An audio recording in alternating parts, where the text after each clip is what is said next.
Hey guitar enthusiasts, welcome back. In the first lesson we learned about whole, half, and quarter notes. If you didn't catch that video, I'll put a link up here because we're moving on to lesson 2 where we're going to work on some application. All right, so hopefully you guys have got down a little bit the whole note, the half note, the quarter note. So what I usually do with students when we're working on timing is I put everything to a metronome. Now a metronome is just a click, it's a track that basically keeps tempo. Tempo is the pace. Think of it as like miles per hour or kilometers per hour, depending on where you are, in a car. And all it does is a click. Watch. So this is set to, I'm going to set it to 60. 60 is like the seconds in a clock. 1, 2, 3, 4. 1, 2, 3, 4. Now, the great thing about a metronome is that it really makes you focus in on your timing and your rhythm, okay? The bad thing about a metronome is it's very robotic. So sometimes people feel like they feel very robotic instead of fluid with their rhythm. And that's okay. In the beginning, you will develop the fluidity with time. But what we're going to do is we're going to start this exercise by doing a little metronome work with some of those rhythms we just learned in the first lesson.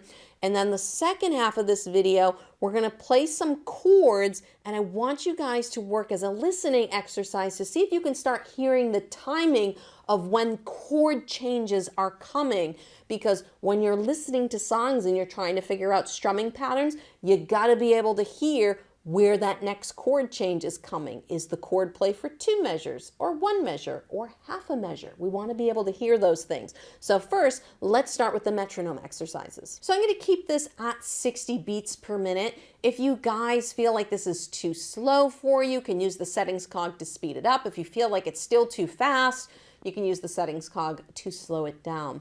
I'm going to be playing over chord progression, G, E minor, C, D. If you know my simple 4 chords, you can do the 2-fingered chords, the 3-fingered chords. You can do my stuck like glue chords, whatever chords you want to do, but it's going to be G, E minor, C, D. And we're going to be starting with whole notes, okay? And I'm going to count this with you. Eventually I'll take the count away, but I want to count this with you because I feel it's very important for you guys to hear me counting, and I want you guys to count along with me so that you start understanding this timing and get a feel for it. All right, so first we're just going to listen. This is our tempo. All right, and it's going to click every single beat, every beat.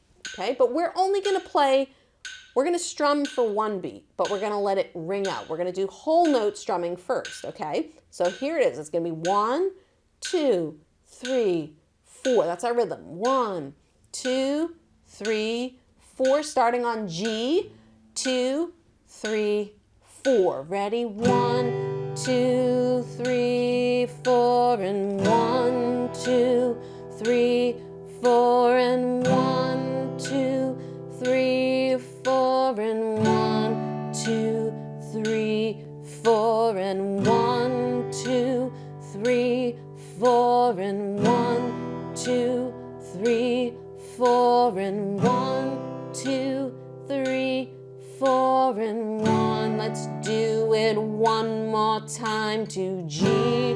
2, 3, 4, 1, 2, 3, 4, 1, 2. Now one time without me counting. Okay, we'll do it one more time without me counting. 3, 4, and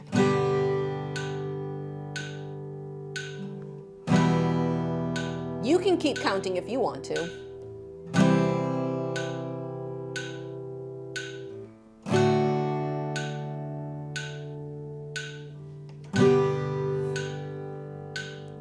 Sometimes it's much easier to work off someone else's timing and the metronome. I do that in my guitar course with my students. I play all the rhythms with me and the metronome, and this way you can work on your timing as you work your way through the course. So now we're going to do the half note rhythms. Okay, so it's going to get a little bit faster. We're going to stick with 60 beats per minute. All right, it's pretty even kiltered. You know, most songs are within like the 80 to 120, 130 beats per minute range. So 60 is a pretty slower, comfortable speed. So we're going to do the same thing, except this time we're going to be doing half notes. So it's going to be strum, strum. So you're going to strum every other click. All right, so here we go. We got 1, 2, 3, 4. 1, 2, 3, 4. 1, 2, 3, 4. 1, 2, 3, 4. 1, 2. As my voice cracks, here again. 1, 2, 3, 4.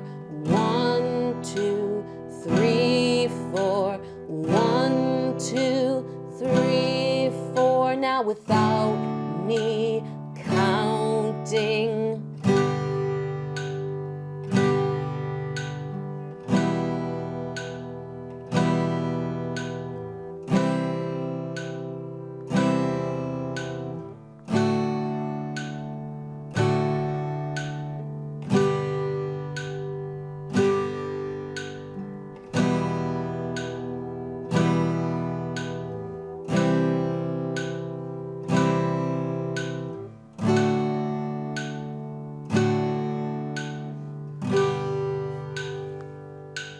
Awesome, awesome. So hopefully you're getting a feel for these rhythms now, getting a feel for timing, just counting to 4. There's other rhythms that we'll talk about, but right now we're just focusing on 4 beats per measure. This is really the foundation of rhythm. I really want you guys to get this inside and out, because if you can hear the foundational rhythm, you'll be able to build rhythms off of that, but you got to start with a solid foundation. So we're going to move to the last rhythm we learned, which was the quarter notes, 4 down strums. Okay, so now we're going to be doing 4 down strums for every chord. Again, I'll play the chord progression through twice, G, E minor, C, D, with me counting, and then 2 without me counting. All right, and you can keep counting at home if you want to, but I'm going to stop counting to see if you can keep your timing going. Okay, so we got 1, 2, 3, 4. 1, 2, 3, 4. 1, 2, 3, 4. 1, 2, 3, 4. 1, 2, 3, 4. 1, 2, 3, 4. 1, 2, 3, 4. 1, 2, 3, 4. 1, 2. Now I'm stopping counting. Ready? And 1.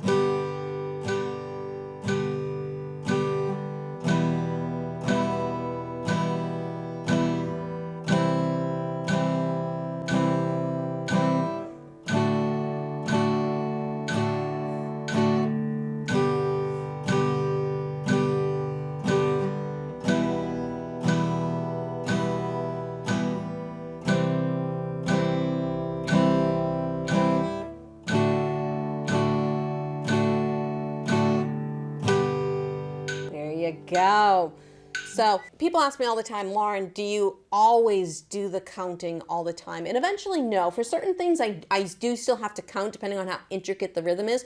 But something like this, it almost becomes like a meditation for me. And I can feel at this point when 4 beats has gone by. I don't really need to count. I can just feel, my body instinctively knows, time to change, time to change.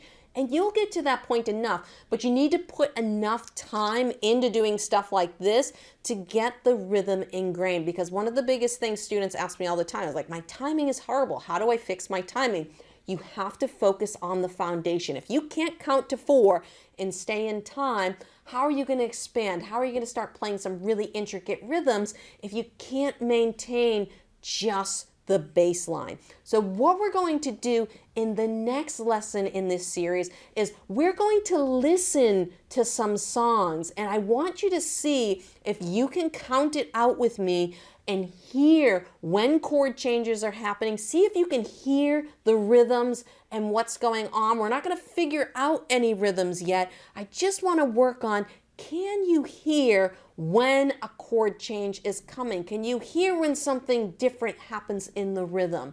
So we're going to work on that in the next lesson, and to get there, you can just click on over to that video.